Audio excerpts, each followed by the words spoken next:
তিনি এখন কার্যত প্রধানমন্ত্রী হয়ে গেছেন। জামাত এবং এনসিপি বিএনপির ভোটের ধারে কাছে আসবে না ইনশাল্লাহ। দেশনায়ক তারেক রহমান একজন ক্ষণজন্ম নেতা এবং বাংলাদেশের সবচেয়ে জনপ্রিয় নেতা।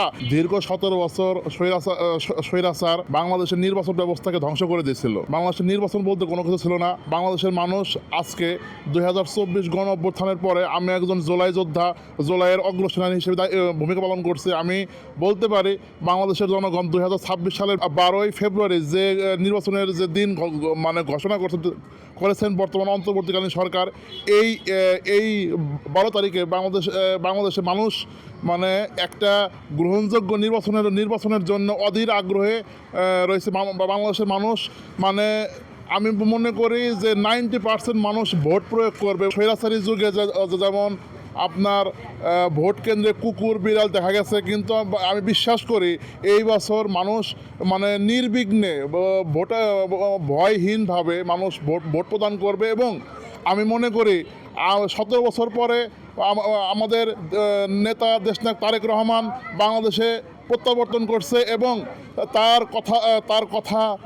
দিক নির্দেশনায় বাংলাদেশের মানুষ আশার আলো দেখতেছে এবং তিনি বলেছেন আই হ্যাভ এ প্ল্যান। সে তার প্ল্যান বাস্তবায়ন করবে ইনশাল্লাহ। আমরা তরুণ সমাজ মনে করি দেশনায়ক তারেক রহমান ভূমিধস বিজয়ের মাধ্যমে আমার প্রিয় দল বিএনপি সরকার গঠন করবে এবং বাংলাদেশের মানুষের আশা আকাঙ্ক্ষা পূরণ করবে এবং বাংলাদেশের মানুষ তার দিকে তাকিয়ে আছে। এবং ঢাকা 17 আসনে আজকে যে বিশাল মহাসমাবেশ ঘটবে, বাংলাদেশের জনগণ প্রমাণ করবে দেশনায়ক তারেক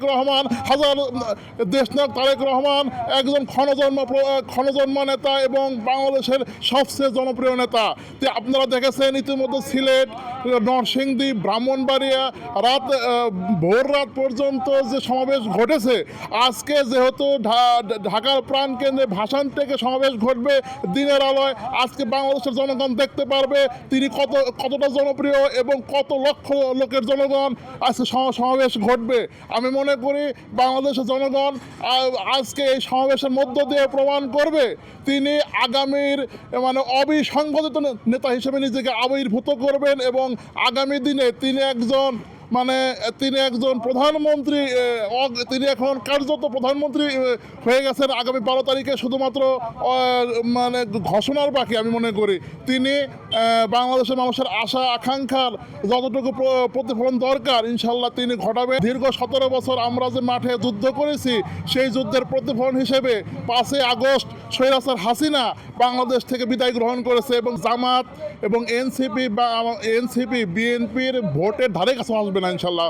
বিএনপি যদি 1 লক্ষ কোনো জায়গায় 1 লক্ষ ভোট পায়, জামাত এবং এনসিপি ভোট পাবে মাত্র 10,000 5,000 এইরকম ভোটের পরে আপনারা দেখতে পারবেন।